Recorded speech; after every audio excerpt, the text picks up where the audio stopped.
Free ആയിട്ട് forex trading പഠിക്കാവുന്ന സീരീസിലെ മൂന്നാമത്തെ വീഡിയോ ആണിത്. ഇന്നത്തെ വീഡിയോ എന്താണ് ഫോറക്സ് ബ്രോക്കർ, ഇതിൻ്റെ വർക്കിംഗ് എങ്ങനെയാണൊക്കെ പറയാൻ പോകുന്നത്. ജസ്റ്റ് ഒരു സിമ്പിൾ ചെറിയൊരു വീഡിയോ ആണിത്. സോ വീഡിയോ ഫുള്ളായിട്ട് കാണാം, കംപ്ലീറ്റ് പറഞ്ഞുതരാം. ബ്രോക്കറിൻ്റെ സ്പ്രെഡ് എന്താണ്, കമ്മീഷൻസ് എന്താണ്, സ്വാപ്പ് ചാർജ് ഒക്കെ എന്താണ് കംപ്ലീറ്റ് ഞാൻ ഈ വീഡിയോ പറയുന്നുണ്ട്. സോ ഈ ചാനൽ നമുക്കറിയാം പുതിയൊരു സീരീസ് ക്രിയേറ്റ് ആക്കിയിട്ടുണ്ട്. ഫ്രീ ആയിട്ട് ഫോറക്സ് ട്രേഡിംഗ് പഠിക്കാനുള്ള സീരീസാണ്. കംപ്ലീറ്റ് ഒരു 15 വീഡിയോസാണ് നിങ്ങൾക്ക് ഫോറക്സ് ട്രേഡിംഗ് കംപ്ലീറ്റ് പഠിക്കാനായിട്ട് പറ്റും. സോ വീഡിയോസൊക്കെ ഫുള്ളായിട്ട് കാണാം കേട്ടോ. എന്ത് ഡൗട്ടൊക്കെ ഉണ്ടെങ്കിൽ താഴത്തെ എൻ്റെ കോൺടാക്ട് നമ്പർ ഉണ്ട്, വാട്സാപ്പിൻ്റെ കമ്മ്യൂണിറ്റികളിലൊക്കെ നിങ്ങൾക്ക് ജോയിൻ ചെയ്യാവുന്നതാണ്. നമ്മളിന്ന് നോക്കാണ്ട് പോകുന്നത് എന്താണ് ഫോറക്സ് ബ്രോക്കർ, അതിൻ്റെ വർക്കിംഗ് എങ്ങനെയാണ് നോക്കാം. ഓക്കെ, നമുക്കറിയാം മാർക്കറ്റിൽ നമ്മൾ ട്രേഡ് എടുക്കാൻ വേണ്ടിയിട്ട് ഒരു ബ്രോക്കറിൻ്റെ സഹായം ആവശ്യമുണ്ട്. ഓക്കെ, ബ്രോക്കറിൻ്റെ ഹെൽപ്പോടുകൂടിയാണ് നമ്മൾ എന്ത് ചെയ്യുന്നത് ഫോറക്സ് മാർക്കറ്റിൽ ട്രേഡ് എടുക്കുന്നത്. ഫോറക്സിലായാലും ഇന്ത്യൻ മാർക്കറ്റിലായാലും ക്രിപ്റ്റോയിലായാലും നമ്മളൊരു എക്സ്ചേഞ്ചോ അല്ലെങ്കിൽ ബ്രോക്കർ വഴിയാണ് നമ്മൾ ട്രേഡ് ഓപ്പൺ ആക്കുന്നത്. അതിൻ്റെ വർക്കിംഗ് എന്ന് പറഞ്ഞാൽ ട്രേഡർക്കും മാർക്കറ്റിനും ഇടയിലുള്ള ഒരാളാണ് എന്ത് ഫോറക്സ് ബ്രോക്കർ എന്ന് പറഞ്ഞാൽ. സിമ്പിളായിട്ട് പറഞ്ഞുതരാം, നമ്മളിപ്പോൾ ട്രേഡ് ഓപ്പൺ ആക്കി കഴിഞ്ഞാൽ ആ ഒരു ഓപ്പൺ ആക്കുന്ന ട്രേഡ് എന്ത് ചെയ്യണം, മാർക്കറ്റിൽ കൊണ്ടുപോകുന്ന ഒരാളാണ് എന്ത് ഫോറക്സ് ബ്രോക്കർ. ആ ഒരു ബ്രോക്കറിൻ്റെ പണി എന്താണ്, നമ്മൾ എടുക്കുന്ന ട്രേഡ്, നമ്മൾ ബൈയോ സെല്ലോ ഏത് കറൻസി പെയറാണോ അതിൻ്റെ ബൈ ആണോ സെല്ലാണോ എടുത്ത് ആ ട്രേഡ് എന്ത് ചെയ്യും, നേരെ മാർക്കറ്റിൽ കൊണ്ടുപോകാണ് എന്ത് ബ്രോക്കറിൻ്റെ പണി. സോ ആ ഒരു അതിന് പറയുന്ന പേരാണ് എന്ത് ബ്രോക്കർ, ഫോറക്സ് ബ്രോക്കർ. ഒരു മിഡിൽ മാൻ എന്ന് പറയും. Okay, A forex broker is middle man between you and the forex market. Forex മാർക്കറ്റിൻ്റെ നമ്മളുടെ ഇടയിൽ ഒരാളാണ് എന്ത് ഫോറക്സ് ബ്രോക്കർ എന്ന് പറഞ്ഞു കഴിഞ്ഞാൽ. ഓക്കെ, സോ അത് സിമ്പിളായിട്ട് പറഞ്ഞാൽ അവരുടെ വർക്കിംഗ് എന്താണ്, നമ്മൾ കൊടുക്കുന്ന ഓർഡർ, നമ്മളൊരു മാർക്കറ്റിൽ പോയിട്ട് എനിക്കിപ്പോൾ ഈ ഒരു കറൻസി വാങ്ങണം, ഈ ഒരു കറൻസി സെല് ചെയ്യണമെന്നുണ്ടെങ്കിൽ എന്ത് ചെയ്യും, ആ ഒരു ഓർഡർ എടുത്തിട്ട് എന്ത് ചെയ്യും, മാർക്കറ്റിൽ കൊണ്ടുപോയിട്ട് കൊടുക്കുകയാണ് എന്ത് നമ്മുടെ ബ്രോക്കറിൻ്റെ പണി. ഫ്രീ ആയിട്ട് ബ്രോക്കർ ഒരിക്കലും എന്ത് ചെയ്യില്ല, ഈ ഒരു പണി ചെയ്യത്തില്ല. സോ അവർക്ക് അവരുടെ കമ്മീഷൻസ് ഉണ്ട്, സ്വാപ്പ് ചാർജ് ഒക്കെ നമ്മൾ എന്ത് ചെയ്യണം, കൊടുക്കണം. അവരുടെ പ്രോഫിറ്റ് എന്താണ്, നമ്മൾ കൊടുക്കുന്ന സ്വാപ്പ് ചാർജ്, സ്പ്രെഡ്, കമ്മീഷൻ കണക്കൊക്കെയാണ്. സോ അതിനെപ്പറ്റി ഞാൻ എക്സ്പ്ലെയിൻ ചെയ്ത് തരാം. സോ നമുക്ക് ബ്രോക്കർ എന്താണെന്ന് നിങ്ങൾക്ക് മനസ്സിലായിട്ടുണ്ടാവും. അതായത് നമുക്കും മാർക്കറ്റിന് ഇടയിൽ ഒരാളാണ് എന്ത് ഫോറക്സ് ബ്രോക്കർ. നമ്മൾ ഓർഡർ കാര്യങ്ങളൊക്കെ നമ്മൾ കൊടുക്കുന്ന സ്റ്റോപ്പ് ലോസ്, നമ്മൾ കൊടുക്കുന്ന ടാർഗറ്റൊക്കെ എന്ത് ചെയ്യുന്നുണ്ട് മാർക്കറ്റിൽ കൊണ്ടുപോയി കൊടുക്കുന്ന ഒരാളാണ് എന്ത് ഒരു മിഡിൽ മാൻ ആണ് ഫോറക്സ് ബ്രോക്കർ എന്ന് പറഞ്ഞാൽ. ഓക്കെ, അതായത് they connect your trades by your seller to actual market. Okay, actual മാർക്കറ്റിൽ നമ്മൾ എന്ത് ചെയ്യുന്നത്, നമ്മൾ ട്രേഡ്സ് അവർ കണക്ട് ചെയ്യുന്നുണ്ട്. ഓക്കെ, പിന്നെ ഇതിൻ്റെ വർക്കിംഗ് എങ്ങനത്തെ നോക്കാം. ഈ ഫോറക്സ് ബ്രോക്കറിൻ്റെ വർക്കിംഗ് എങ്ങനെയാണ്, അതായത് അവർ ഫോറക്സ് ബ്രോക്കേഴ്സ് എന്ത് ചെയ്യും, നമുക്കൊരു പ്ലാറ്റ്ഫോംസ് തരുന്നുണ്ട്. മെറ്റാ ട്രേഡർ 5 അല്ലെങ്കിൽ മെറ്റാ ട്രേഡർ 4. നമ്മളെ ബ്രോക്കർ എന്ത് ചെയ്യും, ഈ ഒരു പ്ലാറ്റ്ഫോമായിട്ട് നമ്മൾ കണക്ട് ചെയ്യുക. ഈ ഒരു പ്ലാറ്റ്ഫോമിലാണ് നമ്മൾ എന്ത് ചെയ്യും ട്രേഡ് ചെയ്യുന്നത്. സോ നിങ്ങൾ എക്സ്നസ് ആയിക്കോട്ടെ, ഒക്ടാഫക്സ് ആയിക്കോട്ടെ, അങ്ങനെ ഒരുപാട് ബ്രോക്കേഴ്സ് മാർക്കറ്റിലുണ്ട്. സോ ഏത് ബ്രോക്കർ ക്രിയേറ്റ് ആക്കിയാലും അക്കൗണ്ട് ക്രിയേറ്റ് ആക്കിയാൽ നമുക്കൊരു പ്ലാറ്റ്ഫോമിൻ്റെ ആവശ്യമുണ്ട്.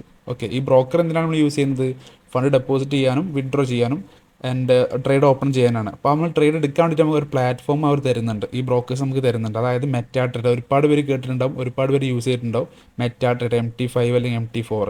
അപ്പോൾ നമ്മൾ എന്ത് ചെയ്യുക, നമ്മൾ ക്രിയേറ്റ് ആക്കി, നമ്മൾ ഏത് ബ്രോക്കറാണ് ചൂസ് ചെയ്ത് ആ ബ്രോക്കറിൽ അക്കൗണ്ട് ക്രിയേറ്റ് ആക്കിയിട്ട് ഈ പ്ലാറ്റ്ഫോമിൽ നമ്മൾ എന്തെങ്കിലും കണക്ട് ചെയ്ത് കഴിഞ്ഞാൽ, ഈ പ്ലാറ്റ്ഫോമിൽ നമ്മൾ എന്തെങ്കിലും ട്രേഡ് എടുത്ത് കഴിഞ്ഞാൽ അതിലൊന്ന് പ്രോഫിറ്റ്സും കാണാൻ നമ്മൾ ബ്രോക്കർ വഴി വിഡ്രോ ചെയ്യുക. ഓക്കെ, അപ്പോൾ അവരെന്ത് ചെയ്യും, അവരിതൊരു പ്ലാറ്റ്ഫോം പ്രൊവൈഡ് ചെയ്യുന്നുണ്ട്. അപ്പോൾ അതുവഴി നമ്മൾ ട്രേഡ് ഓപ്പൺ ആക്കുന്നത്, നമ്മൾ എടുക്കുന്ന ബൈ ആയിക്കോട്ടെ സെല്ലായിക്കോട്ടെ എന്ത് ട്രേഡ് ആയാലും അവരെന്ത് ചെയ്യും, മാർക്കറ്റിൽ അവർ കണക്ട് ചെയ്യുന്നുണ്ട്. ഓക്കെ, അപ്പോൾ അതിന് അവരെന്ത് ചെയ്യുന്നുണ്ട്, ചാർജ് ചെയ്യുന്നുണ്ട്. അതായത് അവർ വെറുതെ നമുക്ക് നമ്മുടെ ഓർഡർ എടുത്തിട്ട് മാർക്കറ്റിൽ കൊണ്ടു കൊടുക്കില്ല. അപ്പോൾ അവർക്ക് അവരുടെ കമ്മീഷൻസ്, ഫീസ് കാണൊക്കെ ഉണ്ടാവും. അവരുടെ ഫീസാണ് എന്ത് സ്പ്രെഡ്, കമ്മീഷൻസ്. സ്വാപ്പ് ചാർജ് ഈടാക്കുന്ന കുറേ ബ്രോക്കേഴ്സും ഉണ്ട്. പക്ഷേ ഇപ്പോൾ അധിക ബ്രോക്കേഴ്സും സ്വാപ്പ് ചാർജ് ഫ്രീ ആണ്. സോ അവർ ഇപ്പോൾ ഒട്ടുമിക്ക ബ്രോക്കേഴ്സ് എന്താണ് മെയിനായിട്ട് എടുക്കുന്നത്, ചാർജായിട്ട് എടുക്കുന്നത് സ്പ്രെഡ് ആൻഡ് കമ്മീഷൻ. എന്താണ് സ്പ്രെഡ്, എന്താണ് കമ്മീഷൻ നോക്കാം നമുക്ക്. കമ്മീഷൻ എന്ന് പറഞ്ഞാൽ ജസ്റ്റ് ഓരോ ട്രേഡിൽ ഒരു കമ്മീഷൻ, ഫിക്സ് ആയിട്ടുള്ളൊരു കമ്മീഷൻ ഉണ്ടാവും. അതായത് നമ്മളിപ്പോൾ ഒരു ട്രേഡ് ഓപ്പൺ ആക്കിയാൽ, ഒരു ലോഡ് ട്രേഡ് ഓപ്പൺ ആക്കിയാൽ ആ ട്രേഡിന് ഓട്ടോമാറ്റിക് എന്ത് ചെയ്യും, അവരൊരു $8 $5 എന്ത് ചെയ്യും, അവർ കമ്മീഷനായിട്ട് എടുക്കും. സോ ഇപ്പോൾ ഒട്ടുമിക്ക എക്സ്നസ് ആയാലും ഒക്ടാഫക്സ് പോലത്തെ ബ്രോക്കേഴ്സൊക്കെ 0 കമ്മീഷൻ ആക്കിയിട്ടുണ്ട്. സ്പ്രെഡാണ് അവരുടെ മെയിൻ ഇൻകം. ഓക്കെ, ബ്രോക്കറിൻ്റെ മെയിൻ ഇൻകം എന്താണ്, സ്പ്രെഡാണ്. ഓക്കെ, സോ നോക്കുകയാണെങ്കിൽ എന്താണ് സ്പ്രെഡ് നോക്കുകയാണെങ്കിൽ എക്സാമ്പിളോട് ഞാൻ പറഞ്ഞുതരാം. ഇവിടെ ബിഡ് ആസ്ക് ഞാൻ എക്സാമ്പിൾ കൊടുത്തിട്ടുണ്ട്. ബിഡിൻ്റെ പ്രൈസ് നോക്കാം, 1.0502 ആണ്. ആസ്ക് എത്രയാണ്, 1.505. അതായത് ഒരു 3 പിപ്പിൻ്റെ ഡിഫറൻസ് അവിടെ വരുന്നുണ്ട്. അതാണ് ബ്രോക്കറിൻ്റെ കമ്മീഷന്. ഒന്നുകൂടെ ഞാൻ എക്സ്പ്ലെയിൻ ചെയ്ത് തരാം. അതായത് നമ്മളിപ്പോൾ ഒരു മാർക്കറ്റിലൊരു കറൻസി അല്ലെങ്കിൽ ഗോൾഡ് നമ്മൾ ബൈ ചെയ്യാൻ വേണ്ടി പോവുകയാണെങ്കിൽ, ഒരു പെയർ ബൈ ചെയ്യാൻ വേണ്ടി പോവുകയാണെങ്കിൽ അവരുടെ കമ്മീഷൻ എന്താണ്, എക്സാമ്പിൾ പറയുകയാണെങ്കിൽ ഒരു 100 രൂപയുടെ സാധനം. ഓക്കെ, ഒരു കറൻസി പെയറുടെ വില 100 രൂപയാണ്. ഓക്കെ, കറക്റ്റ് 100 രൂപയാണ് മാർക്കറ്റ് കറണ്ട് പ്രൈസ്. ഓക്കെ, നമ്മളൊരു ബൈ ചെയ്യുകയാണെങ്കിൽ എന്ത് ചെയ്യും, മാർക്കറ്റിൽ ഓർഡർ ചെയ്യും. നമ്മളിപ്പോൾ ഒരു ബൈ ഓർഡർ കൊടുക്കുകയാണെങ്കിൽ ആ ഒരു ബൈ ഓർഡർ ഓപ്പൺ ആവുന്ന എവിടെയായിരിക്കും, 101-ലായിരിക്കും. മാർക്കറ്റിൻ്റെ കറണ്ട് പ്രൈസ് എത്രയാണ്, 100. മാർക്കറ്റ് ഓപ്പൺ ആവുന്ന എവിടെയാണ്, 101-ലാണ് മാർക്കറ്റ് ഓപ്പൺ ആവുക. ഓക്കെ, നമ്മൾ ഓർഡർ ഓപ്പൺ ആവുന്ന 101-ലായിരിക്കും. അപ്പോൾ ആ ഒരു ഡിഫറൻസ് കണ്ടല്ലോ. ആക്ച്വൽ മാർക്കറ്റ് പ്രൈസ് എത്രയാണ്, 100 രൂപ. നമ്മൾ കൊടുക്കുന്ന ബൈ കൊടുത്തു, ആ ഒരു മാർക്കറ്റിൽ നമ്മൾ ബൈ കൊടുത്തു കഴിഞ്ഞാൽ നമ്മൾ ഓർഡർ വീണത്, ഓർഡർ ഓപ്പൺ ആവുന്നത് എവിടെയാണ്, 101 അല്ലെങ്കിൽ 102. അത് ബ്രോക്കർ ഡിപ്പെൻസ് ആയിരിക്കും. ആ ഒരു ഡിഫറൻസ് ഉണ്ടല്ലോ, 100 to 101 ആ ഒരു രൂപ ഡിഫറൻസ് ഉണ്ടല്ലോ, അതാണ് ബ്രോക്കറിൻ്റെ കമ്മീഷന്. നേരെ മറിച്ച് സെല്ലെടുക്കുന്ന ഒരാളാണെങ്കിൽ നമ്മൾ മാർക്കറ്റിൽ പോയിട്ട് സെല്ലെടുക്കണം, ഒരു 100 രൂപയുടെ സാധനം സെല്ലെടുക്കുകയാണെങ്കിൽ മാർക്കറ്റിൻ്റെ പ്രൈസ് എത്രയാണ്? 100 രൂപ. നമ്മൾ ട്രേഡ് ഓപ്പൺ ആവുന്ന എവിടെ ആയിരിക്കും? 99 ആയിരിക്കും. സോ ആ ഒരു രൂപയുടെ ഡിഫറൻസ് ഉണ്ടല്ലോ, ആ ഒരു രൂപയാണ് എന്ത്? ബ്രോക്കറിൻ്റെ കമ്മീഷന്.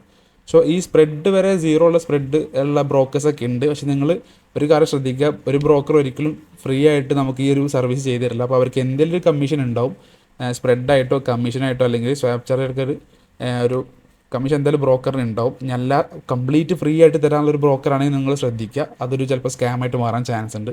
സോ എങ്ങനെ ഒരു ബ്രോക്കർ ചൂസ് ചെയ്യാം, ഒരു ജെന്യുവൻ ആയിട്ടുള്ള പ്ലാറ്റ്ഫോമായിട്ട് എങ്ങനെ ചൂസ് ചെയ്യാനുള്ള കാര്യങ്ങളൊക്കെ ഈ വീഡിയോ തന്നെ ഞാൻ പറയുന്നുണ്ട്. സോ അതൊക്കെ ശ്രദ്ധിക്കുക. സോ ഇവിടെ ഞാൻ പറഞ്ഞു എന്താണ് ഫോറക്സ് ബ്രോക്കർ, അതിൻ്റെ വർക്കിംഗ് എന്താണെന്ന് പറഞ്ഞിട്ടുണ്ട്. ഫോറക്സ് ബ്രോക്കർ എന്ന് പറഞ്ഞാൽ നമുക്കും മാർക്കറ്റിന് ഇടയിൽ ഒരാളാണ് ഫോറക്സ് ബ്രോക്കർ. നമ്മുടെ എടുക്കുന്ന ഓർഡർ ആക്ച്വൽ മാർക്കറ്റിൽ കൊണ്ടുപോയിട്ട് കൊടുക്കുന്ന കണക്ട് ചെയ്യുന്നൊരു സിസ്റ്റമാണ് ഫോറക്സ് ബ്രോക്കർ. അവരുടെ വർക്കിംഗ് എങ്ങനെയെന്ന് പറഞ്ഞു കഴിഞ്ഞാൽ നമ്മൾ പ്ലാറ്റ്ഫോംസ് തരുന്നുണ്ട്, മെറ്റാ ട്രേഡർ, MT5, MT4 ഒക്കെ തരുന്നുണ്ട്. അപ്പോൾ അതുവഴി നമ്മൾ ട്രേഡ് ഓപ്പൺ ആയി കഴിഞ്ഞാൽ എന്ത് ചെയ്യും? മാർക്കറ്റായിട്ട് കണക്ട് ചെയ്യുന്നുണ്ട്. സോ അവർ ഈ കണക്ട് ചെയ്യുന്നതിനും അവരുടെ സർവീസിനൊക്കെ എന്ത് ചെയ്യുന്നുണ്ട്? അവർ ഒരു ചാർജായിട്ട് എടുക്കുന്നത്, അതിന് പേരാണ് സ്പ്രെഡ്, കമ്മീഷനും സ്വാപ്പ് ചാർജ്. സ്പ്രെഡ് എന്ന് പറഞ്ഞാൽ നമ്മളെടുക്കുന്ന വാങ്ങുന്ന പ്രൈസ് ചെറിയൊരു ഡിഫറൻസ് ഉണ്ടാവും. ബൈ ചെയ്യുമ്പോൾ കുറച്ച് പ്രൈസ് കൂടിയിട്ടായിരിക്കും ബൈ ഓർഡർ വരുന്നത്. അപ്പോൾ ആ ഒരു ഡിഫറൻസാണ് അവരുടെ കമ്മീഷൻ വരുന്നത്. പിന്നെ ആക്ച്വൽ കമ്മീഷൻ വരുന്നത് നമ്മളെടുക്കുന്ന ട്രേഡ് ഫിക്സ്ഡ് ആയിട്ട് ഒരു കമ്മീഷൻ സെറ്റ് ആക്കിയിട്ടുണ്ടാവും. നമ്മളിപ്പോൾ എത്ര ട്രേഡ് എടുത്താലും, ഒരു ബൈയോ സെല്ലോ എടുത്താലും ജസ്റ്റ് ഒരു $5 $3 അവർ ഓട്ടോമാറ്റിക് ഡിഡക്റ്റ് ആക്കുന്ന രീതിയിൽ കമ്മീഷൻ സെറ്റ് ചെയ്യുന്നുണ്ട്. ഇപ്പോൾ ഒട്ടുമിക്ക എല്ലാ ബ്രോക്കേഴ്സും 0 കമ്മീഷനാണ് ഫ്രീ ആയിട്ട് തരുന്നുണ്ട്. പിന്നെ സ്വാപ്പ് ചാർജ് ഉണ്ടാവാറുണ്ട്. അതായത് ചില ബ്രോക്കേഴ്സിന് സ്വാപ്പ് ചാർജ് ഉണ്ടാവും. എന്ന് പറഞ്ഞു കഴിഞ്ഞാൽ നമ്മൾ ഹോൾഡ് ചെയ്യുമല്ലോ, ഒരു ട്രേഡ് എടുത്ത് നമ്മൾ ഹോൾഡ് ചെയ്ത് കഴിഞ്ഞാൽ പിന്നൊരു ട്രേഡ് ഓപ്പൺ ആക്കിയിട്ട് നമുക്കിത് ക്ലോസ് ചെയ്യാൻ പറ്റിയില്ല, പ്രോഫിറ്റ് കയറിയില്ല. അപ്പോൾ നമ്മൾ എന്ത് ചെയ്യും? ആ ട്രേഡ് നമ്മൾ ഹോൾഡ് ചെയ്യുന്നതായിരിക്കും. അപ്പോൾ ആ ഒരു ഹോൾഡിങ്ങിന് ചെറിയ ചാർജ് ചില ബ്രോക്കേഴ്സ് ഈടാക്കാറുണ്ട്. സോ ഇപ്പോഴും ഒട്ടുമിക്ക ബ്രോക്കേഴ്സും അതൊക്കെ 0 ആണ്. എക്സ്നസ്, ഒക്ടാഫക്സ് നോക്കുമ്പോൾ കമ്മീഷനും സ്വാപ്പ് ചാർജൊക്കെ 0 ആക്കിയിട്ടുണ്ട്. സ്പ്രെഡ് മാത്രമാണ് ഇപ്പോൾ അവരുടെ കമ്മീഷൻ. അപ്പോൾ സ്പ്രെഡ് എന്തായാലും ഒരു ബ്രോക്കർ കമ്മീഷനായിട്ട് എടുക്കും, കാരണം വെച്ചാൽ അവരുടെ വർക്കിംഗ് ഉണ്ട്. ഓക്കെ, അപ്പോൾ ഇത്രയേ ഉള്ളൂ. പിന്നെ ബ്രോക്കർ നമുക്ക് പ്രൊവൈഡ് ചെയ്യുന്ന സംഭവമാണ് ലിവറേജ് പ്രൊവൈഡ് ചെയ്യുന്നത്. അതായത് നമുക്കൊരു $100 ഉണ്ടെങ്കിൽ നമുക്ക് എന്ത് ചെയ്യാൻ പറ്റും? ഇപ്പോൾ ഒരു എക്സാമ്പിൾ പറയുകയാണെങ്കിൽ ഗോൾഡിൻ്റെ പ്രൈസ് ഇപ്പോൾ നോക്കി കാണാനായിട്ട് പറ്റും. $3200 $3200 ഗോൾഡിൻ്റെ ഒരു റേറ്റ് എന്ന് പറഞ്ഞാൽ. ഓക്കെ, നമുക്കൊരു $100 ഉണ്ടെങ്കിൽ നമുക്ക് എന്ത് ചെയ്യാൻ പറ്റും? $3200 ഗോൾഡ് നമുക്ക് വാങ്ങാനായിട്ട് പറ്റും. അതെങ്ങനെയാണ്? നമുക്ക് ബ്രോക്കേഴ്സ് നമുക്ക് ലിവറേജ് തരുന്നുണ്ട്. 1:500 അല്ലെങ്കിൽ 1:1000 വരെ നമുക്ക് ലിവറേജ് ബ്രോക്കേഴ്സ് തരുന്നുണ്ട്. അപ്പോൾ അതൊരു സർവീസാണ്, ബ്രോക്കറിൻ്റെ വഴിയുള്ള ഒരു സർവീസാണ്. സോ അത് നമുക്ക് ഒരുപാട് രീതിയിൽ യൂസ് ചെയ്യാൻ പറ്റും, നല്ല രീതിക്ക് യൂസ് ചെയ്യാൻ പറ്റും. ചെറിയ എമൗണ്ടിൽ നമുക്ക് എന്ത് ചെയ്യാൻ പറ്റും? വലിയ ഗോൾഡ് ആയിക്കോട്ടെ, ബിറ്റ് കോയിനൊക്കെ നമുക്ക് വാങ്ങാനായിട്ട് പറ്റും. ഇപ്പോൾ ഒരു $50 ഉണ്ടെങ്കിൽ തന്നെ നമുക്ക് ഗോൾഡിൽ ബൈ ചെയ്യാനായിട്ട് പറ്റും, സെൽ ചെയ്യാനായിട്ട് പറ്റും. അല്ലെങ്കിൽ $50 നമുക്ക് ബിറ്റ് കോയിൻ വാങ്ങാൻ പറ്റും, ബിറ്റ് കോയിൻ സെൽ ചെയ്യാനൊക്കെ പറ്റും. അപ്പോൾ അതാണ് ലിവറേജ് എന്ന് പറഞ്ഞാൽ. ആ ലിവറേജ് നമുക്ക് ഒട്ടുമിക്ക എല്ലാ ബ്രോക്കേഴ്സും, ഫോറക്സിലെ ഒട്ടുമിക്ക എല്ലാ ബ്രോക്കേഴ്സും ലിവറേജ് നല്ല രീതിക്ക് തരുന്നുണ്ട്. സോ അത് നല്ല രീതിക്ക് യൂസ് ചെയ്യണം. അതിനെ പറ്റിയിട്ട് ഞാൻ പറയുന്നുണ്ട്, എങ്ങനെ ലിവറേജ് കംപ്ലീറ്റ് നല്ല രീതിക്ക് യൂസ് ചെയ്യാൻ പറ്റുക. നമ്മളിപ്പോൾ നല്ല ഹൈ ലോട്ട് ഓപ്പൺ ആക്കിയിട്ട് റിസ്ക് എടുത്തിട്ട് അക്കൗണ്ട് വാഷ് ഇടുന്ന കുറേ പേരുണ്ട്. സോ ലിവറേജ് നമ്മൾ നല്ല രീതിക്ക് യൂസ് ചെയ്യുകയാണെങ്കിൽ നല്ല രീതിക്ക് നമുക്ക് ഹെൽപ്ഫുൾ ആയിട്ടുള്ള സംഭവമാണ് ലിവറേജ് എന്ന് പറഞ്ഞു കഴിഞ്ഞാൽ. ഞാൻ ജസ്റ്റ് ഒരു എക്സാമ്പിൾ പറഞ്ഞുതരാം, ബ്രോക്കറിൻ്റെ വർക്കിംഗ് ഒരു എക്സാമ്പിളായിട്ട് ഞാൻ പറഞ്ഞുതരാം. ഇതിപ്പോൾ ട്രേഡറാണ്. ഓക്കെ, നമ്മളിപ്പോൾ ട്രേഡ് ചെയ്യാൻ വേണ്ടി പോകുന്ന ഒരാളാണെങ്കിൽ നമ്മൾ ട്രേഡ് ഓപ്പൺ ചെയ്തു, ബൈയോ സെല്ലോ ഓപ്പൺ ചെയ്ത് കഴിഞ്ഞാൽ നമ്മൾ എടുക്കുന്ന ട്രേഡ് എന്ത് ചെയ്യും? ബ്രോക്കർ എന്ത് ചെയ്യും? മാർക്കറ്റിലായിട്ട് കണക്ട് ചെയ്യുന്നുണ്ട്. ഓക്കെ, ഇപ്പോൾ നമ്മൾ ട്രേഡ് എടുക്കുന്ന ഒരു സെല്ലാന്നുണ്ടെങ്കിൽ എന്ത് ചെയ്യും? മാർക്കറ്റ് ബ്രോക്കറിൽ പോയിട്ട് നമ്മൾ ഓർഡർ ബ്രോക്കറിൽ പോയിട്ട് എന്ത് ചെയ്യും? അത് മാർക്കറ്റിലോട്ട് കണക്ട് ചെയ്യുന്നുണ്ട്, ആക്ച്വൽ റിയൽ മാർക്കറ്റിലോട്ട് എന്ത് ചെയ്യുന്നത്? കണക്ട് ചെയ്യുന്നുണ്ട്. അതാണ് ബ്രോക്കറിൻ്റെ പണി. ഓക്കെ, സോ മാർക്കറ്റിൽ ഇപ്പോൾ നമ്മൾ എടുത്ത ട്രേഡ് നമുക്ക് എന്ത് ചെയ്യണം? എക്സിറ്റ് ആണെന്ന് നമ്മൾ എന്ത് ചെയ്യും? എക്സിറ്റ് ക്ലിക്ക് ചെയ്തു, ബ്രോക്കർ എന്ത് ചെയ്തു? മാർക്കറ്റിൽ കൊണ്ടുപോയിട്ട് എന്ത് ചെയ്തു?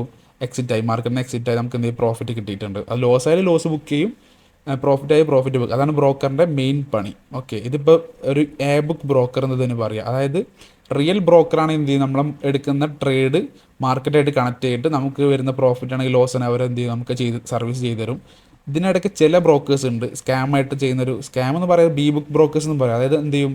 നമ്മൾ കൊടുക്കുന്ന ഓർഡർ നമ്മൾ ബൈ കൊടുത്തു സെല്ല് കൊടുത്താലും അവരെന്ത് ചെയ്യും? മാർക്കറ്റായിട്ട് കണക്ട് ചെയ്യാതെ അവരെന്നത് ഹാൻഡിൽ ചെയ്യുന്ന സംഭവമുണ്ട്. അതിന് എക്സാമ്പിൾ ഞാൻ പറഞ്ഞുതരാം. ഇപ്പം എ ബുക്ക് ബ്രോക്കർ ഉണ്ട്, ബി ബുക്ക് ബ്രോക്കർ ഉണ്ട്. എ ബുക്ക് എന്ന് പറഞ്ഞാൽ എന്ത് ചെയ്യും? നമ്മൾ റിയൽ മാർക്കറ്റിൽ ആയിട്ട് കണക്ട് ചെയ്യുന്ന ബ്രോക്കറാണ് എ ബുക്ക്. അത് നമുക്ക് കംപ്ലീറ്റ് വിശ്വസിക്കാൻ പറ്റും. കാരണം വെച്ചാൽ നമ്മൾ കൊടുക്കുന്ന ഓർഡർ, നമ്മളൊരു ബൈ ഓർഡർ കൊടുത്ത് അവരെന്ത് ചെയ്യും? മാർക്കറ്റായിട്ട് കണക്ട് ചെയ്യുന്നുണ്ട്. അവരെന്ത് ചെയ്യും? അവരുടെ കമ്മീഷനുള്ള സ്പ്രെഡ് എടുക്കും, കമ്മീഷനൊക്കെ എന്ത് ചെയ്യും? അവരുടെ ഒരു പ്രോഫിറ്റ് അവരെടുക്കുന്നുണ്ട്. ബി ബുക്ക് എന്ന് പറഞ്ഞു കഴിഞ്ഞാൽ നമ്മളൊരു ബൈ ഓർഡർ കൊടുത്തു കഴിഞ്ഞാൽ അവരെന്ത് ചെയ്യും? മാർക്കറ്റായിട്ട് കണക്ട് ചെയ്യത്തില്ല, അവർ മാർക്കറ്റ് കണക്ട് ചെയ്യില്ല, നമ്മുടെ ലോസ് ആയിരിക്കും. അവരെന്ത് ചെയ്യും? അത് അവരെന്നെ ഹാൻഡിൽ ചെയ്യും. നമ്മളൊരു ഓർഡർ കൊടുത്ത് അവരെന്ത് ചെയ്യും? ജസ്റ്റ് ഹാൻഡിൽ, നമുക്ക് വരുന്ന ലോസാണ് അവരുടെ പ്രോഫിറ്റായിട്ട് വരുന്നത്. അപ്പം ഇപ്പോൾ ഒട്ടുമിക്ക നല്ല രീതിക്ക് ആഡുകളൊക്കെ വരാണ്ട് ഒരുപാട് ബ്രോക്കേഴ്സ് ഇപ്പോൾ നിലവിൽ മാർക്കറ്റിലുണ്ട്. സോ നിങ്ങൾ ബ്രോക്കർ ചൂസ് ചെയ്യുമ്പോൾ എന്ത് ചെയ്യുക? നല്ല രീതിക്ക് ശ്രദ്ധിച്ചിട്ട് മാത്രം ബ്രോക്കർ ചൂസ് ചെയ്യാം. ഓക്കെ, ഇപ്പോൾ 2 ടൈപ്പ് ബ്രോക്കേഴ്സ് ഉണ്ട്, എ ബുക്ക് ഉണ്ട്, ബി ബുക്ക് ഉണ്ട്. ഞാൻ ഇതിനെ പറ്റി കൂടുതലുണ്ട്. മാർക്കറ്റ് മേക്കേഴ്സ് എന്നൊരു സംഭവം ഉണ്ട്, ഞാൻ പറഞ്ഞുതരാം. ടൈപ്സ് ഓഫ് ബ്രോക്കേഴ്സ് നോക്കുകയാണെങ്കിൽ മാർക്കറ്റ് മേക്കേഴ്സ്, അതായത് ഞാൻ പറഞ്ഞു മാർക്കറ്റ് മേക്കർ എന്ന് പറഞ്ഞാൽ എന്ത് ചെയ്യും, ട്രേഡ്സ് മേ എഗെയിൻസ്റ്റ് യു, അതായത് അവർ നമ്മൾ കൊടുക്കുന്ന ഓർഡർ, ആ ഒരു ബ്രോക്കർ നമ്മൾ കൊടുക്കുന്ന ഓർഡർ എന്ത് ചെയ്യും, അവർ നമുക്ക് എതിരായിട്ട് ചെയ്യും. അതായത് നമ്മൾ കൊടുക്കുന്ന ഓർഡർ അവർ റിയൽ മാർക്കറ്റിലോട്ട് കൊടുക്കത്തില്ല, അവരെന്താ ജസ്റ്റ് ഹോൾഡ് ചെയ്തിട്ട് നമുക്ക് വരുന്ന ലോസ് എന്ത് ചെയ്യും, അവരുടെ പ്രോഫിറ്റായിട്ട് എടുക്കും. നമുക്ക് അഥവാ പ്രോഫിറ്റ് ആണെങ്കിൽ അവരെന്ത് ചെയ്യും, ജസ്റ്റ് അവരൊന്ന് ഹാൻഡിൽ ചെയ്തിട്ട് നമുക്ക് പ്രോഫിറ്റ് തരും. പക്ഷേ ഇപ്പോൾ നമുക്ക് വലിയ പ്രോഫിറ്റൊക്കെ ബുക്ക് ചെയ്തിട്ടുണ്ടെങ്കിൽ അവരെന്ത് ചെയ്യും, ജസ്റ്റ് വിഡ്രോ തരാതൊക്കെ ഒരുപാട് ഇഷ്യൂസൊക്കെ അങ്ങനെ ഫേസ് ചെയ്യാറുണ്ട്. ഒരുപാട് ബ്രോക്കേഴ്സ് ഇപ്പോൾ അടുത്ത് തന്നെ UAE ബേസ്ഡ് ആയിട്ടുള്ള ബ്രോക്കർ തന്നെ നമുക്ക് പ്രോഫിറ്റ്സ് കിട്ടിയിട്ട് എന്ത് ചെയ്യും, വിഡ്രോ എടുക്കാതെ കുറേ ബ്രോക്കേഴ്സൊക്കെ ഉണ്ട്. സോ ECN ST ബ്രോക്കർ എന്ന് പറഞ്ഞാൽ അവരെന്ത് ചെയ്യും, നമ്മുടെ ട്രേഡ് നമ്മൾ എന്താണ് കൊടുത്ത ഓർഡർ അവർ ഡയറക്റ്റ് മാർക്കറ്റായിട്ട് കണക്ട് ചെയ്യും. അപ്പോൾ നമ്മൾ ജെന്യൂൻ ആയിട്ടുള്ള ബ്രോക്കറിന് എന്താണ് ഈ ECN STP ബ്രോക്കർ എന്ന് പറയുക. ഓക്കെ, മാർക്കറ്റ് മേക്കർ എന്താണ്, അവർ നമുക്കെതിരായിട്ടുള്ള ട്രേഡ്സ് ആയിരിക്കും, നമുക്ക് വരുന്ന ലോസ് ആണ് അവരുടെ പ്രോഫിറ്റ്. ECN STP ബ്രോക്കർ എന്ന് പറഞ്ഞാൽ send your order directly to market, അതായത് നമ്മുടെ കൊടുക്കുന്ന ഓർഡർ, നമ്മൾ കൊടുക്കുന്ന ബൈ ആയിക്കോട്ടെ സെല്ലായിക്കോട്ടെ, അവരെന്ത് ചെയ്യും, കറക്റ്റ് മാർക്കറ്റിലോട്ട് അത് കൊടുക്കും. ഇപ്പോൾ നമ്മൾ എക്സിറ്റ് ആവുകയാണെങ്കിൽ അവരെന്ത് കറക്റ്റ് മാർക്കറ്റിൽ നിന്ന് അത് എക്സിറ്റ് ആവും, ടാർഗറ്റ് സെറ്റ് ചെയ്യും, സ്റ്റോപ്പ് ലോസ് സെറ്റ് ചെയ്യും. അപ്പോൾ അവരുടെ കമ്മീഷൻ എന്താണ്, ജസ്റ്റ് നമ്മുടെ ട്രേഡേഴ്സിന് ജസ്റ്റ് സ്പ്രെഡ് എടുക്കും, കമ്മീഷൻ എടുക്കും, സ്വാപ്പ് ചാർജ് എടുക്കും. അപ്പോൾ ഇത് ഒരു റിയൽ ബ്രോക്കർ ആയിരിക്കും ഉണ്ടാവുക. ഓക്കെ, അതായത് ECN is most transparent and reliable. ഇനി നമുക്ക് എങ്ങനെ ഒരു ബ്രോക്കർ ചൂസ് ചെയ്യാൻ നോക്കാം, റൈറ്റ് ആയിട്ടുള്ള ബ്രോക്കർ, ഒരു ജെന്യൂൻ ആയിട്ടുള്ള ബ്രോക്കർ എങ്ങനെ ചൂസ് ചെയ്യാൻ നോക്കാം, അങ്ങനെ കണ്ടെത്താൻ നോക്കുകയാണെങ്കിൽ ഞാൻ പറഞ്ഞു ഒരുപാട് ബ്രോക്കേഴ്സ് മാർക്കറ്റിലുണ്ട്, അറൗണ്ട് 30-40+ ബ്രോക്കേഴ്സ്, അതിലും കൂടുതൽ ഒട്ടുമിക്ക ഒരുപാട് ബ്രോക്കേഴ്സ് മാർക്കറ്റിലുണ്ട്, ഒരുപാട് രീതിയിൽ ആഡും കാര്യങ്ങളൊക്കെ വരാറുണ്ട്. അപ്പോൾ അതിൽ നിന്ന് എങ്ങനെ നല്ലൊരു ബ്രോക്കറെ കണ്ടെത്താൻ നോക്കുകയാണെങ്കിൽ ഞാൻ പറഞ്ഞുതരാം. അതായത് റെഗുലേറ്ററാണ് നോക്കുക. ഓക്കെ, ഇപ്പോൾ നമുക്കറിയാം ഒരുപാട് രീതിക്ക് ആഡ് വരാറുണ്ട്, 0 കമ്മീഷൻ തരാം, 0 സ്വാപ്പ് ചാർജ് വരാം, പിന്നെ സ്പ്രെഡ് 0 ആക്കി തരാം എന്നൊക്കെ പറയാം. അപ്പോൾ നമുക്ക് തന്നെ ആലോചിച്ചാൽ മതി, അങ്ങനെയൊക്കെ ഓഫർ ഉണ്ടെങ്കിൽ ഒരിക്കലും ആ ബ്രോക്കർ ഒരിക്കലും എടുക്കരുത്. കാരണം വെച്ച് കഴിഞ്ഞാൽ അത് നമുക്കറിയാം ഒരു ബ്രോക്കർക്ക് ഉള്ള പണി എന്താണ്, നമ്മുടെ ഓർഡർ എടുത്തിട്ട് മാർക്കറ്റിൽ കൊടുക്കണം, നമ്മൾ എക്സിറ്റ് ആകുമ്പോൾ എന്ത് മാർക്കറ്റിൽ വിട്ട് എക്സിറ്റ്, അപ്പോൾ അവർക്ക് എന്തായാലും കമ്മീഷൻ്റെ ആവശ്യമുണ്ട്. അപ്പോൾ നിങ്ങൾക്ക് അതൊക്കെ 0 ആയിട്ട് തരികയാണെങ്കിൽ എന്ത് ജസ്റ്റ് ഒന്ന് ചിന്തിക്കുക, അവർക്ക് പ്രോഫിറ്റ് ഇല്ലാത്ത പരിപാടി എന്തായാലും അവർ ചെയ്യത്തില്ല. സോ അവർക്ക് സ്പ്രെഡെങ്കിലും ഉണ്ടോ നോക്കുക, അതായത് പക്ക എല്ലാ കാര്യങ്ങളും 0 ആയിട്ട് തരുന്ന അവർ മെയിനായിട്ട് മാർക്കറ്റ് മേക്കറാണ്. ഞാൻ മുന്നേ പറഞ്ഞ പോലെ അവർ മാർക്കറ്റ് മേക്കറാണ്, നമ്മുടെ ലോസ് ആയിരിക്കും അവരുടെ പ്രോഫിറ്റ് വരുന്നത്. അപ്പോൾ ജസ്റ്റ് നമ്മൾ കൊടുക്കുന്ന ഓർഡർ ഒരിക്കലും അവർ മാർക്കറ്റായിട്ട് കണക്ട് ചെയ്യുന്നുണ്ടാവില്ല. അപ്പോൾ നമ്മൾ ശ്രദ്ധിക്കേണ്ട കാര്യം ഇത്രേ ഉള്ളൂ, മാർക്കറ്റ് ബ്രോക്കറെ നോക്കിയിട്ട് എന്ത് ചെയ്യുക, റെഗുലേറ്ററാണ് നോക്കുക. നിങ്ങൾക്ക് ഇപ്പോൾ എക്സ്നസ് ആയിക്കോട്ടെ, ഒക്ടാഫക്സ് ആയിക്കോട്ടെ, അപ്പോൾ അതിലൊക്കെ നിങ്ങൾക്ക് വെബ്സൈറ്റ് പോയി കഴിഞ്ഞാൽ താഴത്ത് കാണാനായിട്ട് പറ്റും, അവരുടെ കൊടുത്ത വെബ്സൈറ്റിൻ്റെ, അതായത് അവരുടെ അഡ്രസ്സ് കാണാനായിട്ട് പറ്റും, അവരുടെ ലൈസൻസ് കാണാനായിട്ട് പറ്റും. ഇനിയിപ്പോൾ ഒക്ടാവക്സ് എക്സസ് മാത്രമല്ല, വാൻറ്റേജ് ഉണ്ട്, എക്സാം ഉണ്ട്, ഒരുപാട് ബ്രോക്കേഴ്സ് ഉണ്ട്. അപ്പോൾ ഒട്ടുമിക്ക നിങ്ങൾ ഏതാണോ ബ്രോക്കർ ചൂസ് ചെയ്യുന്നത് ആ ബ്രോക്കറിൻ്റെ വെബ്സൈറ്റിൽ പോയിട്ട് കംപ്ലീറ്റ് ഡീറ്റെയിൽസ് എടുക്കുക. അവരുടെ താഴത്ത് തന്നെ അവരുടെ ലീഗൽ അഗ്രിമെൻറ്റ് കാര്യങ്ങളൊക്കെ ഉണ്ട്, അതൊക്കെ നോക്കിയിട്ട് റെഗുലേറ്ററാണ് നോക്കുക. ഓക്കെ, അതിന് ശേഷം എന്ത് ബ്രോക്കർ ചൂസ് ചെയ്യുക. ഞാൻ ലിങ്ക് വേണമെങ്കിൽ താഴത്ത് ഞാൻ കൊടുത്ത ഡിസ്ക്രിപ്ഷനിൽ കൊടുക്കുക, ലിങ്ക് കൊടുത്തിട്ടുണ്ട്, നിങ്ങൾക്ക് വേണമെങ്കിൽ ചെക്ക് ചെയ്യാവുന്നതാണ്. പിന്നെ സ്പ്രെഡ് നോക്കുക, low spread and fast withdraw, അതായത് സ്പ്രെഡ് എന്തായാലും അവർക്ക് കമ്മീഷനായിട്ട് വേണം, പക്ഷെ അത് സ്പ്രെഡ് കൂടുതലുള്ള ബ്രോക്കേഴ്സ് ഉണ്ട്, അത് ചൂസ് ചെയ്യാണ്ടിരിക്കുക. കാരണം വെച്ച് കഴിഞ്ഞാൽ കൂടുതൽ സ്പ്രെഡ് ഉണ്ടെങ്കിൽ ഓർഡർ പ്ലേസ് ചെയ്യുമ്പോൾ എന്ത് ചെയ്യും, വലിയ ഡിഫറൻസ് വരും. എക്സാമ്പിൾ പറയുകയാണെങ്കിൽ ഇപ്പോൾ നിങ്ങൾ 100 രൂപയുടെ സാധനം വാങ്ങുമ്പോൾ നമ്മളൊരു ടാർഗറ്റ് ഇപ്പോൾ മാർക്കറ്റ് പ്രൈസ് നോക്കുകയാണെങ്കിൽ 100 രൂപയാണ് ഇപ്പോൾ ഒരു കറൻസിയുടെ വില. നമ്മളൊരു ബൈ ഓർഡർ എടുക്കുമ്പോൾ ഒരു 101, 102 ഓക്കെ, പക്ഷേ നമ്മൾ ചില ബ്രോക്കേഴ്സ് എന്ത് ചെയ്യും, വലിയ സ്പ്രെഡ് ആയിരിക്കും ഉണ്ടാവുക. അതായത് 100 രൂപയുടെ സാധനം നമ്മൾ ബൈ ഓർഡർ എടുക്കുമ്പോൾ 105 ബൈ ഓർഡർ വീണത്, 5 രൂപയ്ക്ക് അവർ കമ്മീഷൻ എടുക്കുന്ന ബ്രോക്കേഴ്സൊക്കെ ഉണ്ട്. അപ്പോൾ അതൊക്കെ നിങ്ങൾ മാക്സിമം അവോയ്ഡ് ചെയ്യുക. കാരണം വെച്ചാൽ നമ്മൾ അത്രയും ഡിഫറൻസ് മേലേക്ക് വന്നാലേ നമുക്ക് പ്രോഫിറ്റ് ആവുള്ളൂ. അപ്പോൾ നമ്മൾ 100 രൂപയുടെ സാധനം വാങ്ങിക്കഴിഞ്ഞാൽ 105 നമ്മൾ ഓർഡർ ചെയ്യുന്നുണ്ടാവുക. അപ്പോൾ ഈ 100 രൂപയുടെ സാധനം 105 എത്തിയാൽ നമുക്ക് പ്രോഫിറ്റ് ആവത്തില്ല, 106 ആകുമ്പോൾ നമുക്ക് 1 രൂപ പ്രോഫിറ്റ് ഉള്ളൂ. അപ്പോൾ നമ്മൾ ഹൈ സ്പ്രെഡുള്ള ബ്രോക്കേഴ്സ് നമുക്ക് എന്ത് ചെയ്യുക, അവോയ്ഡ് ചെയ്യുക. ഒരു നോർമൽ സ്പ്രെഡ് നോക്കിയിട്ട് എന്ത് ചെയ്യുക, ബ്രോക്കർ ചൂസ് ചെയ്യുക. പിന്നെ വിഡ്രോളൊക്കെ ചെയ്ത് നോക്കുമ്പോൾ ഫാസ്റ്റ് ഉണ്ടോ നോക്കുക, അത്യാവശ്യം നല്ല രീതിക്ക് ഫാസ്റ്റുള്ള വിഡ്രോളൊക്കെ ഉള്ള ബ്രോക്കേഴ്സ് സെലക്ട് ചെയ്യുക. പിന്നെ മെയിനായിട്ട് നോക്കേണ്ട കാര്യം ഇത്രേ ഉള്ളൂ, സപ്പോർട്ട് കറക്റ്റ് കിട്ടുന്നുണ്ടോ. എക്സാമ്പിൾ മലയാളം നോക്കേണ്ട, നമുക്കിപ്പോൾ ഇൻ്റർനാഷണൽ ബ്രോക്കേഴ്സ് നോക്കുമ്പോൾ മലയാളം സപ്പോർട്ടൊക്കെ ഉണ്ടാവത്തില്ല. സോ ഇംഗ്ലീഷിനെ നോക്കുക, സപ്പോർട്ട് കറക്റ്റ് കിട്ടുന്നുണ്ട്. നിങ്ങൾക്ക് ഒരു വിഡ്രോവലോ എന്തെങ്കിലും ഇഷ്യൂ ഫേസ് ചെയ്യുന്നത്, ട്രേഡിലായാലും എന്തെങ്കിലും ഇഷ്യൂ ഫേസ് ചെയ്യുന്നത് നിങ്ങൾ എന്ത് ചെയ്യുക, സപ്പോർട്ട് കറക്റ്റ് കിട്ടുമെന്ന് നോക്കുക. നിങ്ങൾ ലൈവ് ചാറ്റ് പോയി ഇൻസ്റ്റൻ്റായിട്ട് റീപ്ലൈ ഇടുന്നുണ്ടോ. ഞാനിപ്പോൾ എക്സ്നസ് ഒക്കെ യൂസ് ചെയ്യുമ്പോൾ അല്ലെങ്കിൽ ഒക്ടാഫക്സ് യൂസ് ചെയ്യുമ്പോൾ കറക്റ്റ് നമുക്ക് ബോട്ട് ആദ്യം കണക്റ്റ് ആവും, പിന്നെ ശേഷം ഒരു ഏജൻറ്റായിട്ട് നമുക്ക് ചാറ്റ് ചെയ്യാനായിട്ട് പറ്റും, അവർ കംപ്ലീറ്റ് എല്ലാ കാര്യങ്ങളും സെറ്റ് ചെയ്ത് തരുന്നതായിരിക്കും. അങ്ങനെ ഒട്ടുമിക്ക എല്ലാ ബ്രോക്കേഴ്സിലൊക്കെ ഉണ്ട്. അപ്പോൾ അതൊക്കെ നോക്കിയിട്ട് എന്ത് ചെയ്യുക, ബ്രോക്കർ ചൂസ് ചെയ്യുക. പിന്നെ ഗുഡ് റിവ്യൂസ് ഫ്രം ഇന്ത്യൻസ്, അതായത് ട്രേഡേഴ്സ് ആൾറെഡി യൂസ് ചെയ്യുന്ന ആൾക്കാർ ചോദിച്ചു നോക്കുന്നു. ഇപ്പോൾ നിങ്ങളുടെ ഫ്രണ്ട്സ് ആയിക്കോട്ടെ, റിലേറ്റീവ്സ് ആയിക്കോട്ടെ, നമുക്ക് സോഷ്യൽ മീഡിയ തന്നെ നമുക്ക് ഒരുപാട് പേരുണ്ടാവും, യൂസ് ചെയ്യുന്ന ഒരുപാട് പേരുണ്ടാവും. അപ്പോൾ അവരുടെയൊക്കെ റിവ്യൂസൊക്കെ നോക്കിയിട്ട് എന്ത് ചെയ്യുക, ഒരു ബ്രോക്കർ ചൂസ് ചെയ്യുക. പിന്നെ നിങ്ങളുടെ ഫണ്ട് ഡെപ്പോസിറ്റ് വിഡ്രോളൊക്കെ നോക്കുക. നിങ്ങൾ ഫണ്ട് ഡെപ്പോസിറ്റ് ആണ് നിങ്ങൾക്ക് എങ്ങനെയാണ് ഫണ്ട് ഡെപ്പോസിറ്റ് ചെയ്യാൻ പറ്റുന്നത്, ഗൂഗിൾ പേ ഡെപ്പോസിറ്റ് ചെയ്യാൻ ഓപ്ഷൻ ഉണ്ടോ, അല്ലെങ്കിൽ USDT ക്രിപ്റ്റോ ആണെങ്കിൽ ക്രിപ്റ്റോയുടെ ഓപ്ഷനൊക്കെ നോക്കിയിട്ട് നിങ്ങൾക്ക് ഏതാണോ പ്രിഫർ ആയിട്ടുള്ളൊരു ഡെപ്പോസിറ്റ് മെത്തേഡ് അതുണ്ടോ നോക്കുക, ഒരു ബ്രോക്കറിൽ ഉണ്ടോ നോക്കിയിട്ട് എന്ത് ചെയ്യുക, അത് ചൂസ് ചെയ്യാം. ഓക്കെ, അപ്പോൾ ഇത്രയും കാര്യങ്ങൾ എന്ത് ചെയ്യുക, നിങ്ങൾ ബ്രോക്കറിൽ നോക്കിയിട്ട് എന്ത് ചെയ്യുക, ബ്രോക്കർ ചൂസ് ചെയ്യുക. ഒരുപാട് ബ്രോക്കേഴ്സ് മാർക്കറ്റിലുണ്ട്.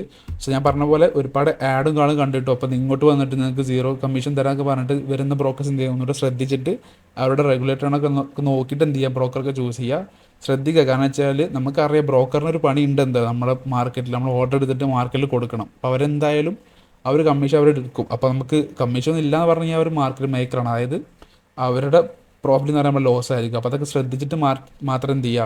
സോ നിങ്ങൾക്ക് അതിലൊക്കെ ട്രേഡ് എടുക്കാനായിട്ട് പറ്റും. ഇങ്ങനെയുള്ള ബ്രോക്കറിലൊക്കെ ട്രേഡ് എടുക്കാനായിട്ട് പറ്റും, ശരിയാണ്. ഓക്കെ, നിങ്ങൾക്ക് ലോസ് എന്ന് പറഞ്ഞാൽ പ്രോഫിറ്റ് ആണ്. എങ്കിലും നിങ്ങൾക്ക് ചെറിയ പ്രോഫിറ്റ് കിട്ടുമ്പോൾ അവർ നമുക്ക് പ്രോഫിറ്റ് തന്നേക്കാം, വിഡ്രോൾ കറക്റ്റ് തരാൻ ചാൻസ് ഉണ്ട്.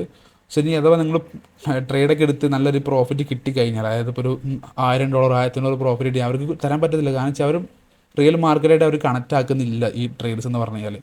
സോ അവരെന്താണ് അവരുടെ കയ്യിൽ നിന്ന് വെച്ച് തരണം. അപ്പോൾ ഇത്രയും വലിയ എമൗണ്ടൊക്കെ പ്രോഫിറ്റ് കിട്ടി അവരെന്ത് ചെയ്യും, അവർ തരാൻ കഴിയില്ല. അവരെന്ത് ചെയ്യും, വിഡ്രോ റിജക്റ്റ് ആകും, ഇതിൽ സപ്പോർട്ട് കിട്ടില്ല. നമ്മൾ മെസ്സേജ് അയച്ച റീപ്ലൈ, എനിക്കത് മുന്നേ അനുഭവം ഉണ്ടായിട്ടുണ്ട്. ഞാനിപ്പോൾ ഒരു ദുബായ് ബേസ്ഡ് ബ്രോക്കർ ട്രേഡ് എടുത്തിട്ടുണ്ട്. പേര് ഞാൻ പറയുന്നില്ല, കാരണം വെച്ചത് ദുബായ് ബേസിൽ ഞാൻ അറൗണ്ട് വലിയ എമൗണ്ടൊന്നും ഇല്ല, ഞാൻ അറൗണ്ട് ഒരു $180 ഡെപ്പോസിറ്റ് ആക്കി. 180, അതായത് $180 എന്ത് ചെയ്ത് ഡെപ്പോസിറ്റ് ആക്കിയിട്ട് അറൗണ്ട് ഒരു 750 600 സംതിങ് $1 പ്രോഫിറ്റ് ആക്കി മാറ്റി. പെട്ടെന്ന് ഒരു 1-2 ദിവസമാണ് ഞാൻ ജസ്റ്റ് ഒരു എൻ്റർ ചെയ്തിട്ട് പെട്ടെന്ന് ഒരു രീതിയിൽ ട്രേഡ് എടുത്തതാണ്. ഒരു ഹൈ ലോട്ടിൽ ട്രേഡ് എടുത്തു. പ്രോഫിറ്റ് വരെ എനിക്ക് എന്ത് വിഡ്രോ കിട്ടുന്നില്ല, എത്ര രൂപ എനിക്ക് വിഡ്രോ കിട്ടുന്നില്ല. സോ അങ്ങനെ ഞാൻ എന്തെങ്കിലും മെസ്സേജ് റീപ്ലൈ ഇല്ല. അങ്ങനെ ഒരുപാട് ബ്രോക്കേഴ്സ് ഉണ്ട്. ഓക്കെ, ഒരുപാട് ന്യൂസ് ഞാൻ കേൾക്കാറുണ്ട്, ഒരുപാട് പേർക്ക് അങ്ങനെ ഫണ്ട് പോയ കാര്യങ്ങളൊക്കെ കേൾക്കാറുണ്ട്. സോ ബ്രോക്കർ ചൂസ് ചെയ്യുമ്പോൾ നിങ്ങൾ എക്സ്നസ് തന്നെ ഒക്ടാവക്സ് യൂസ് ചെയ്യുന്ന ഒരിക്കലും ഞാൻ പറയുന്നില്ല, ഒരുപാട് ബ്രോക്കേഴ്സ് ഉണ്ട്. അപ്പോൾ ഇത്രയും കാര്യങ്ങൾ ശ്രദ്ധിച്ചിട്ട് എല്ലാം ഓക്കെ ആണെങ്കിൽ നിങ്ങൾ എന്ത് ചെയ്യുക, ബ്രോക്കർ ചൂസ് ചെയ്യുക. കറക്റ്റ് സപ്പോർട്ട് കിട്ടുന്നുണ്ടോ നോക്കുക. ഓക്കെ, അതൊക്കെ നോക്കിയിട്ട് ഓക്കെയുള്ള ബ്രോക്കേഴ്സ് എന്ത് ചെയ്യുക, നിങ്ങൾ ചൂസ് ചെയ്യുക. സോ ഇത്രയുള്ള ഇന്നത്തെ വീഡിയോ. നെക്സ്റ്റ് വീഡിയോ എന്താണ്, ബ്രോക്കറിൽ എങ്ങനെ അക്കൗണ്ട് ക്രിയേറ്റ് ചെയ്യാം, അതിലെങ്ങനെ ട്രേഡ് ഓപ്പൺ ചെയ്യാം, MT5 അതായത് മെറ്റാ ട്രേഡർ എങ്ങനെ കണക്ട് ചെയ്യാനുള്ള കാര്യങ്ങളൊക്കെ കംപ്ലീറ്റ് ഒരു വീഡിയോ ചെയ്തുകൊണ്ടിരിക്കുന്നുണ്ട്, എഡിറ്റിങ്ങിലാണുള്ളത്. സോ അത് ഞാൻ ഇത് അപ്ലോഡായി ഈ ദിവസം തന്നെ ഞാൻ പിറ്റേ ദിവസം തന്നെ ഞാൻ അപ്ലോഡ് ചെയ്യുന്നതായിരിക്കും. സോ ആ ഒരു വീഡിയോ ഫുള്ളായിട്ട് കാണാം. എനിക്ക് ഒരാൾ ഈ സീരീസ് കംപ്ലീറ്റ് ആയി കഴിഞ്ഞാൽ നിങ്ങൾക്ക് എന്ത് ചെയ്യാൻ പറ്റും, കംപ്ലീറ്റ് അതായത് ഇപ്പോൾ ഈ ഒരു വീഡിയോ ചെയ്യുന്നതെന്ന് വെച്ചാൽ നിങ്ങൾക്ക് ബ്രോക്കറിനെ പറ്റിയ ഡൗട്ട് നിങ്ങൾക്ക് വേണ്ട. ഓക്കെ, ജസ്റ്റ് ഇപ്പോൾ എനിക്ക് വേണമെങ്കിൽ ഫോറക്സ് മാർക്കറ്റ് ഇങ്ങനെ ട്രേഡ് എടുക്കാം, ഇങ്ങനെ ട്രേഡ് എടുത്താൽ ആദ്യം മാർക്കറ്റ് നോക്കുക, ബൈ അടിക്കുക, സെൽ അടിക്കുക പറഞ്ഞാൽ മതി. പക്ഷേ ഒരിക്കലും അങ്ങനെയല്ല, complete basic to advance level നിങ്ങൾ പഠിക്കട്ടെ എന്ന് വെച്ചിട്ടാണ് ഞാൻ കംപ്ലീറ്റ് കാര്യം പറയുന്നത്. സോ ഈ വീഡിയോ ഫുള്ളായിട്ട് എല്ലാവരും കാണുന്നില്ല, ജസ്റ്റ് ആവശ്യമുള്ളവർക്ക് എന്ത് ചെയ്യുക, ഈ വീഡിയോസ് ഫുള്ളായിട്ട് കാണാം. അപ്പോൾ എന്നിട്ട് കംപ്ലീറ്റ് നിങ്ങൾക്ക് മനസ്സിലാവുന്നതായിരിക്കും. ഓക്കെ, സോ ഇത്രയുള്ള ഇന്നത്തെ വീഡിയോ. നാളെ ഒരു വീഡിയോ ആയിട്ട് വീണ്ടും ഞാൻ അപ്ലോഡ് ചെയ്യാം. മറ്റേ ഓർഡർ പ്ലേസിങ്ങും മെറ്റാ ട്രേഡർ കണക്ട് ചെയ്യുന്ന കാര്യങ്ങളൊക്കെ ഒരു വീഡിയോ ചെയ്തുകൊണ്ടിരിക്കുന്നുണ്ട്. സോ ആ എഡിറ്റിങ്ങിലാണ്, ഞാൻ എന്തായാലും അപ്ലോഡ് ചെയ്യുന്നതായിരിക്കും. സോ വീഡിയോ ഫുള്ളായിട്ട് കാണാം കേട്ടോ. നമ്മുടെ ടെലഗ്രാം ചാനലൊക്കെ ജോയിൻ ചെയ്യുക, വാട്സാപ്പിന് ചാനലൊക്കെ ഉണ്ട്, ജോയിൻ ചെയ്ത് വെക്കുക. ഡൗട്ടൊക്കെ ഉണ്ട് താഴത്ത് കമൻറ്റ് ചെയ്യുക, അല്ലെങ്കിൽ വാട്സാപ്പ് ലിങ്ക് ഉണ്ട്, നിങ്ങൾക്ക് മെസ്സേജ് ചെയ്യാവുന്നതാണ്. ഓക്കെ, സോ ഇത്രയുള്ള വീഡിയോ. Thank you.